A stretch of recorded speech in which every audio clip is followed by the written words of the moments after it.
própria Constituição Federal e que complementa essa visão do poder legislativo. E diz respeito à fiscalização contábil, financeira e orçamentária. Fiscalização contábil, financeira, orçamentária, operacional e patrimonial. Vocês vão notar que esse tópico tem muitas expressões, por vezes, sinônimas. Por que isso? Para não haver dúvidas. Porque exatamente aqui é aquele papel de fiscalização do poder legislativo de que nós falamos no início, em que a coisa pública, a república, precisa ser valorizada. Então, essa fiscalização da União e das entidades de administração direta e indireta. União é a mesma coisa de administração direta. O que significa, já abrange, que o objetivo foi não deixar dúvidas quanto à legalidade, legitimidade, economicidade, aplicação de subvenções, ou seja, auxílios financeiros, e renúncia de receitas, que é quando diz, não vamos cobrar tributo sobre isso. Quem é que faz? É o Congresso Nacional. Mas, claro, isso aqui exige tempo e capacidade técnica. Mas aí é por isso que diz o artigo 71. O controle externo, que a gente acabou de ver, seja pelo Congresso Nacional, controle externo a cargo do Congresso Nacional, será exercido com auxílio do Tribunal de Contas da União. Então, o Tribunal de Contas da União não é um órgão do Judiciário. Ele formalmente é um órgão inserido dentro do Poder Legislativo. Isso é o que a gente chama de controle externo, ou seja, é um poder controlando o outro, de fora. E cada poder, inclusive o Judiciário, deve ter um controle interno. É o que não existe padronização, mas é o que a gente costuma chamar de corregedoria, de auditoria, e controladoria, são os órgãos mais comuns, e que fiscalizam o gasto público com relação a todos esses aspectos que nós falamos aí. E quem é que é fiscalizado? Diz o parágrafo único do artigo 70. Qualquer pessoa física ou jurídica, pública ou privada, que utilize, arrecade, guarde, gerencie ou administre dinheiros, bens e valores públicos ou pelos quais a União responda, ou que em nome da União for assumida alguma obrigação de natureza pecuniária. Então, mexeu direto ou indiretamente com o dinheiro público, o Tribunal de Contas fiscaliza. O que é que o tribunal faz? Todo ano, o presidente da República, isso é regulado na lei de responsabilidade fiscal e na lei do Tribunal de Contas. Recomendo a leitura. Então, todo ano o presidente apresenta as contas de toda a administração pública, isso inclui o Ministério Público, Defensoria Pública, as funções essenciais de justiça que estão a cargo do Executivo, isso inclui as autarquias, há essa prestação de contas. Coisa que o presidente às vezes nem sabe que existia, mas é o sistema. Mediante, o Tribunal de Contas vai apreciar, ele não julga, ele vai fazer um parecer prévio. Quem vai julgar é o Congresso Nacional. Vale lembrar que no caso da presidente Dilma Rousseff, verificou-se que o Congresso nunca tinha julgado as contas de nenhum presidente da República. Então, o presidente da Câmara dos Deputados, Eduardo Cunha, colocou em julgamento, em votação, todas as contas dos presidentes desde 88, né, para que não se dissesse que tinha sido julgado primeiro a conta da presidente Dilma, sem apreciar as contas dos outros. Então, o Tribunal de Contas dá o parecer prévio e elas são julgadas pelo Congresso Nacional, pelos parlamentares. Mas o Tribunal de Contas pode julgar as contas dos administradores e demais responsáveis por dinheiros, bens e valores públicos da administração direta e indireta, certo? E também de quem der em causa perda, extravio e irregularidade que resulte prejuízo. Ele pode determinar a devolução desse dinheiro, pode determinar que corrige alguma coisa, pode determinar que apresente o relatório de uma obra, por que a obra não terminou, por que em vez de ter colocado telha de cerâmica, colocou telha de zinco, um teto de zinco. Tudo isso o Tribunal de Contas vai verificar. Então, vocês, com esses dois dispositivos, já têm uma ideia do alcance. Mas eu vou ainda mostrar mais algumas coisas. Leiam o artigo 71 detalhadamente, como cidadão. Ele pode, por exemplo, assinar prazo, ou seja, mandar, determinar, para que o órgão ou entidade adote providências necessárias ao exato cumprimento da lei, se verificar a ilegalidade. Isso acontece com frequência e é comum. Às vezes se vê que um órgão praticou uma interpretação da lei que deu determinado direito, ou alguma coisa que possa prejudicar o erário público, ele manda corrigir.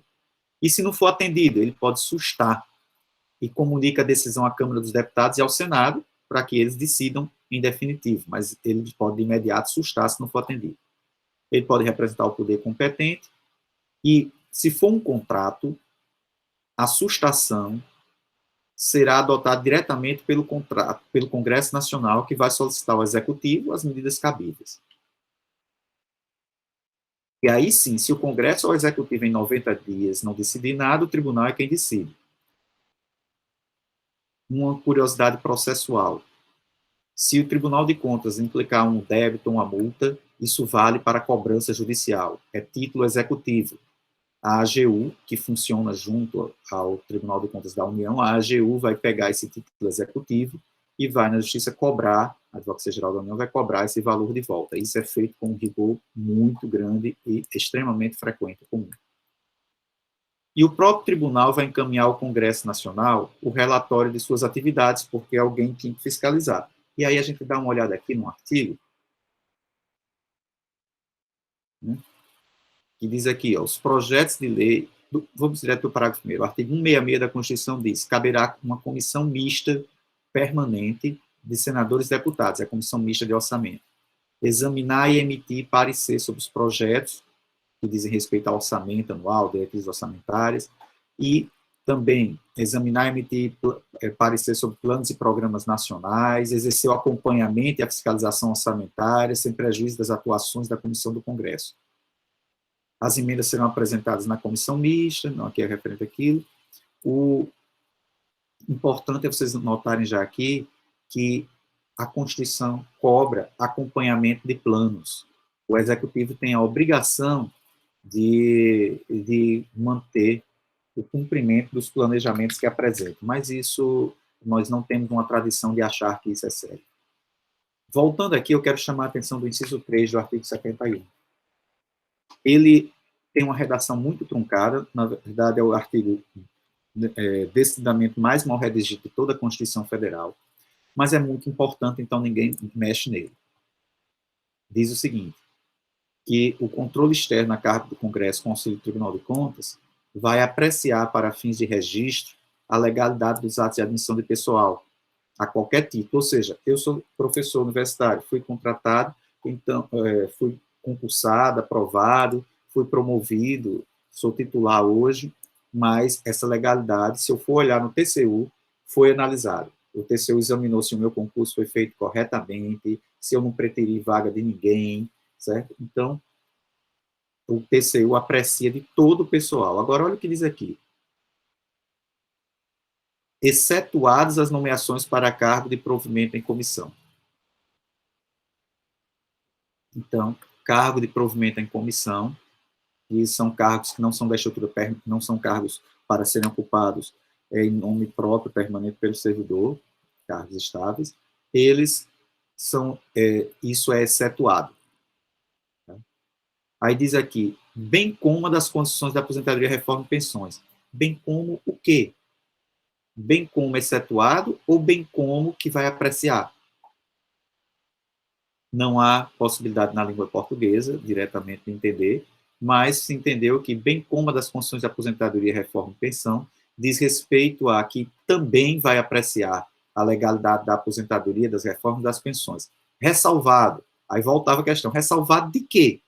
Ressalvado do bem como, ressalvado da exceção, ressalvado que não aprecia, né? Entende-se que se está se referindo a essa concessão de aposentadoria, reforma e pensão, e que não vai precisar apreciar de novo se foi uma melhoria posterior que houve para a pessoa, mas que continuou sendo aposentado pelo mesmo motivo, né? Então, que depois a pessoa já era aposentada, por exemplo, por idade, e depois isso sofreu uma melhoria, alterou o sistema disso, mas que não mudou o fato de ser aposentado por idade.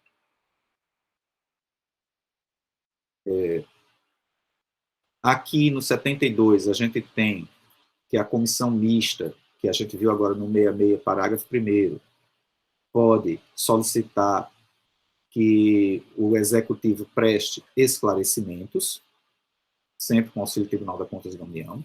O 73 diz como funciona o Tribunal de Contas da União. 9 ministros, então ele dá uma estrutura parecida com o judiciário. Esse artigo 96, que ele usa como exemplo aqui, são atribuições do judiciário.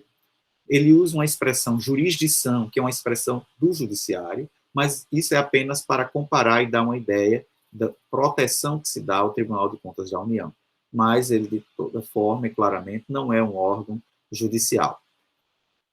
Os ministros têm requisitos que são semelhantes aos requisitos para ser ministro do Tribunal Superior, apenas chamando a atenção que não é apenas conhecimento jurídico, mas contábil, econômico, financeiro ou de administração pública, 10 anos na função que exige essas funções, e quem escolhe 2/3, antes de 88 era só pelo Executivo, agora são 2/3 pelo Congresso Nacional, que tem uma resolução disciplinando isso, e 1/3 só que é pelo Presidente da República, com aprovação do Senado mesmo assim, e alternando.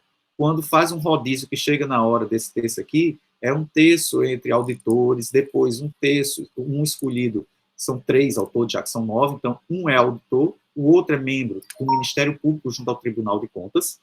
É curioso isso. Essa estrutura do Ministério Público junto ao Tribunal de Contas é um Ministério Público à parte, que só existe no Tribunal de Contas, não integra a estrutura normal do Ministério Público, atua perante este órgão específico, que é o Tribunal de Contas, não perante o Judiciário, e tem a função de fiscalizar contas públicas, mas é Ministério Público, sim, e em tudo segue as regras do Ministério Público.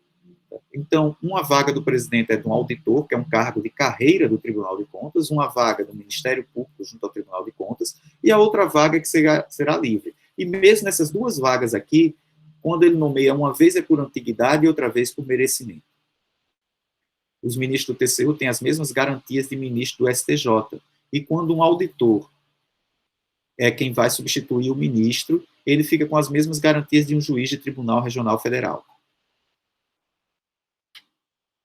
Controle interno deve existir. Esse artigo aqui não deveria estar nessa seção da Constituição, porque diz respeito a controle interno, não à atuação do Legislativo. O controle interno do Executivo, Legislativo e Judiciário vão ter que existir para avaliar o cumprimento das metas, coisa que nunca é feita, nem levada a sério, né? Verificar a legalidade, controlar as operações financeiras e apoiar o controle externo.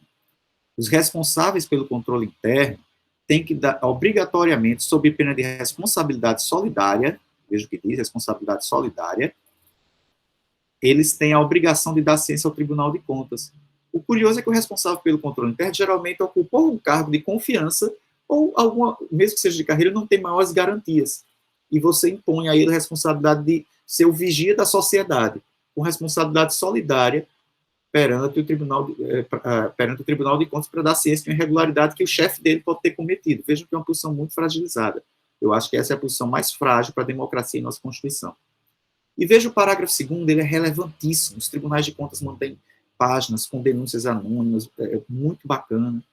Qualquer cidadão, partido político, associação ou sindicato é parte legítima para denunciar irregularidade ou ilegalidade perante o Tribunal de Contas da União. Vejam que coisa forte.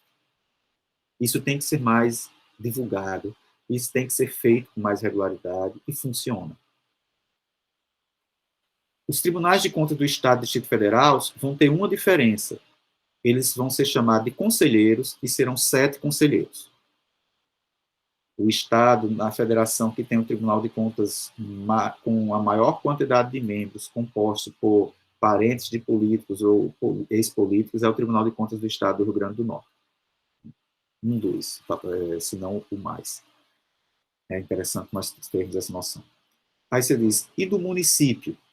Vamos aqui rapidamente no nosso passeio constitucional final para o artigo 31 da Constituição. A fiscalização do município é exercida pelo Legislativo Municipal, até aí está adotando o mesmo modelo, mediante controle externo e pelo sistema de controle interno na forma da lei. O controle externo da Câmara Municipal é exercido com auxílio do Tribunal de Contas do Estado. Só existe do município, aqui, a Constituição proibiu a criação do Tribunal de Contas do município, mas permitiu os que já existiam em 1988. Certo? Veja o que diz aqui, é vedada a criação de tribunais, conselhos ou órgãos de contas municipais. Portanto, é onde houver. Então, O Tribunal de Contas do Estado, via de regra, faz o parecer prévio sobre as contas e, para que não prevaleça, é preciso 2/3 dos membros da Câmara. Antes se entendia que isso já, por exemplo, tornava o candidato inelegível, mas o Supremo Tribunal Federal entendeu que para ser inelegível é necessário 2/3 dos membros da Câmara Municipal. É preciso que haja essa votação, que também nunca acontecia. E democracia direta, um outro mecanismo de democracia direta. Qualquer cidadão tem direito a pelo menos 60 dias de contas, desde que seja contribuinte, que todos nós somos, direto ou indiretamente, tem direito a 60 dias para examinar as contas do município e pode questionar a legitimidade. Esse é outro mecanismo que tem que ser mais divulgado.